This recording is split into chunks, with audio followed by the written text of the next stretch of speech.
We now request the members of the audience to raise for national anthem followed by Tamil Thai marches.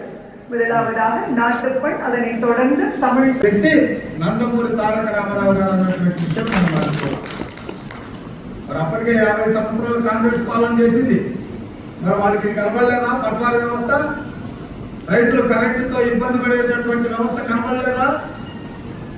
మరి ఇక్కడ ఉన్నటువంటి MSP అనేటువంటిది ఏ ధర అయితే ఆ ధరకు అమ్ముకొని కుంగిపోయి అప్పుల్లో పడినటువంటి రైతాంగాన్ని ఆదుకోవాలనేటువంటి ఆలోచన కాంగ్రెస్ ప్రభుత్వానికి రాలేదే.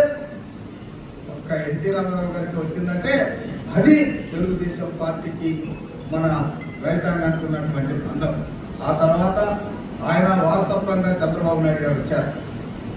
చంద్రబాబు నాయుడు గారు వస్తే 2014-18 మధ్యనే చెప్తాను నేను, అంతకుముందు కూడా చాలా చేశారు ఆయన.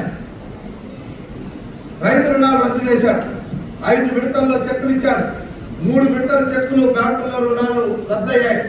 చివరి 4-5 విడతల చెక్కులు కూడా ఇస్తే ఒక్క ఛాన్స్ అని చెప్పినటువంటి జగన్మోహన్ రెడ్డి గారు వచ్చి ఆ చెక్కులు వెనక్కి తీసేసుకున్నారు. ఆ తర్వాత చంద్రబాబు నాయుడు గారు అన్నదాత సుఖీభవం అని చెప్పి ఆ రోజు 15,000 రూపాయలు ఇస్తానని చెప్పాడు.